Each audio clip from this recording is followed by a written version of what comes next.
Welcome to Finsweet Cookie Consent for Webflow. I'm Joe Krug, founder of Finsweet.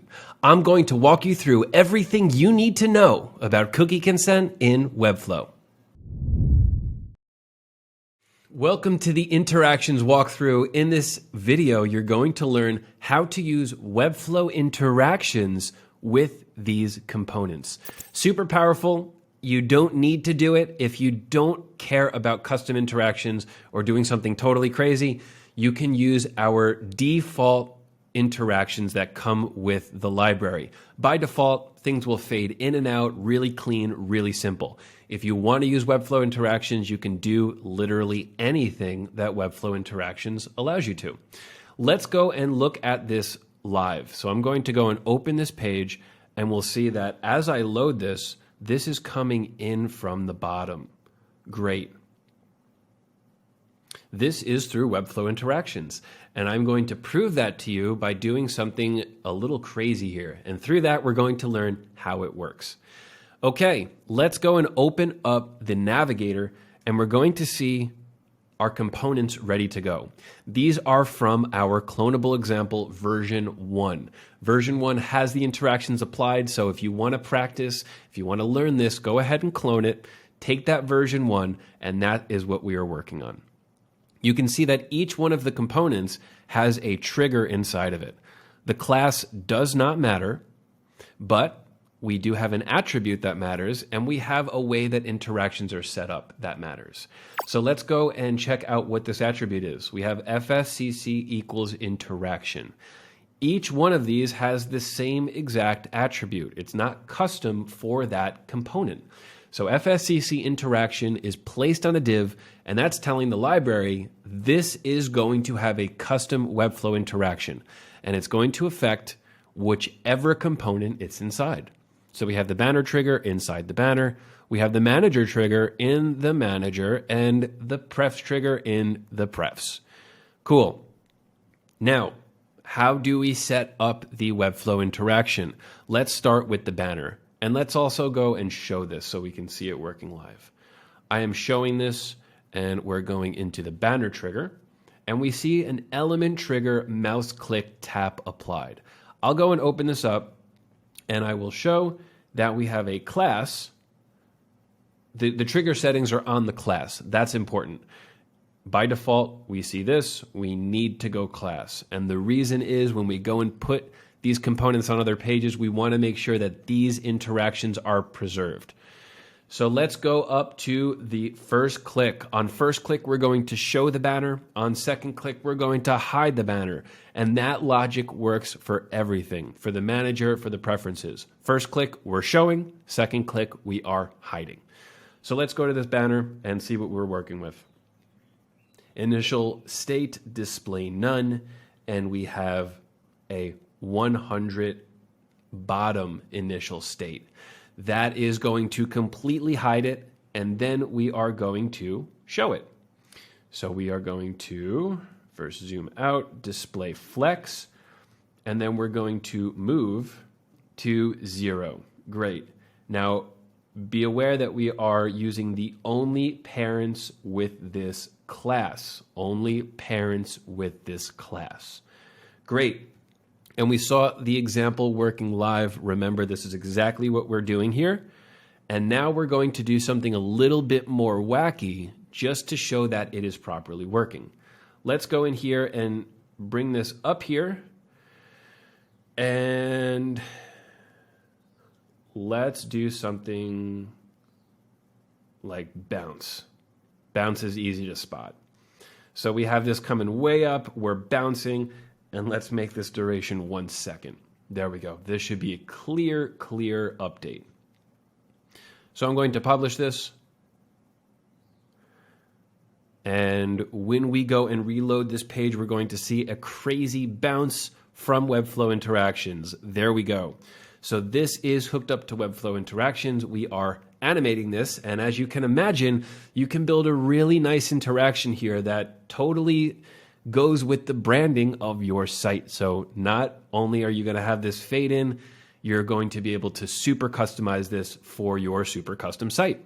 Awesome. Now let's go and play around with the preferences component. This is a nice one. So I'll go to the preferences trigger, and I'm going to go to the element trigger, mouse click tap. Again, we see it on the class element. So I'm going to go and show, and I'm going to see some initial states here, initial state, and initial state.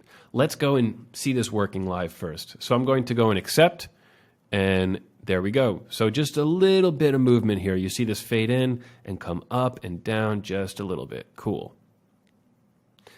Let's go and add another step here, and this is going to be scale. Let's make it ridiculous. Here we go. We're going to start it at a 0.2, and this is going to scale to 1.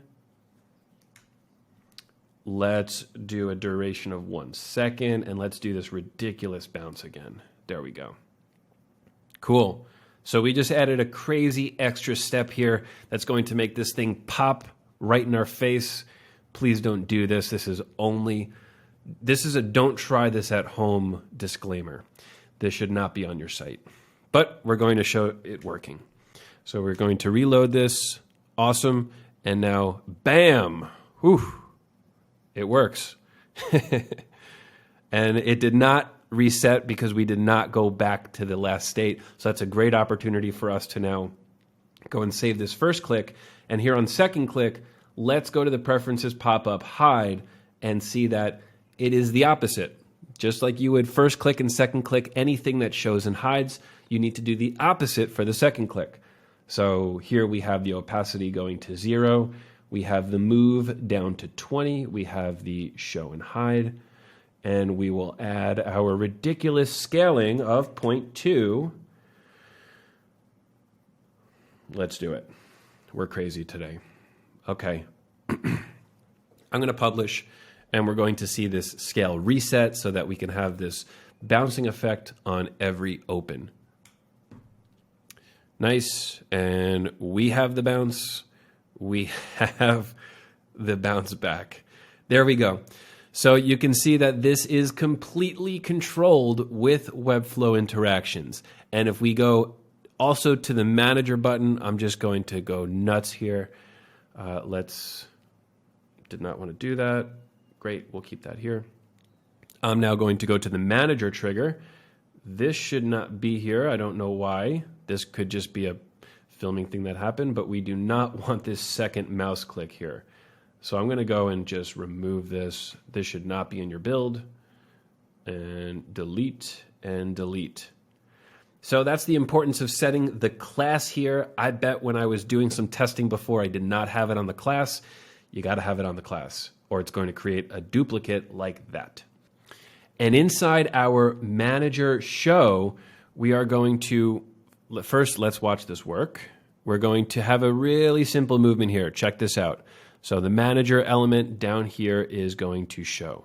And actually, let's first go and hide this banner component. It's in our way. Let's go to the manager trigger, hide this screen, open this up, and bam. Okay, so this is what we are working with here, and same deal. We are going to start down. We are going to start below the screen 100%, and this is going to move to its 0 state, which is where it is placed here on the page. Cool, with opacity. Okay, and also don't be afraid to go nuts.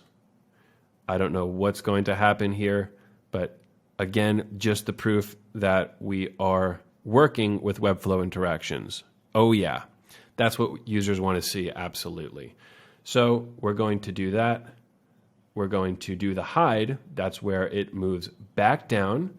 It's going to change the opacity, and what the heck, just do it. So there we go. I'll go publish this, and now we're going to see all three components separately going nuts on the page. And let's go and clear these cookies so that we can see everything from the beginning. So I'll go and load. We have the crazy banner. I'm going to accept the cookies, and we have the bad skew. We're going to open this up with the bounce, and there we go. Look at this. We have our terrible interactions working, and pure proof that Webflow Interactions fully integrates with each one of these components. Remember, you can use the clonable and follow these editing steps. You can go and do anything you want with interactions, and you can also build this from scratch. Go to the docs, check it out. We have an entire section on interactions. This video will be there. It explains everything you need to do, having this FSCC interaction, and it's going to work. Have fun with this. Don't go too crazy. Remember, this is an important message. This is an important thing for users to be able to select. If you have a crazy interaction, it may not even be GDPR compliant. It has to be clear and easy for the user to accept, deny, and change their preferences.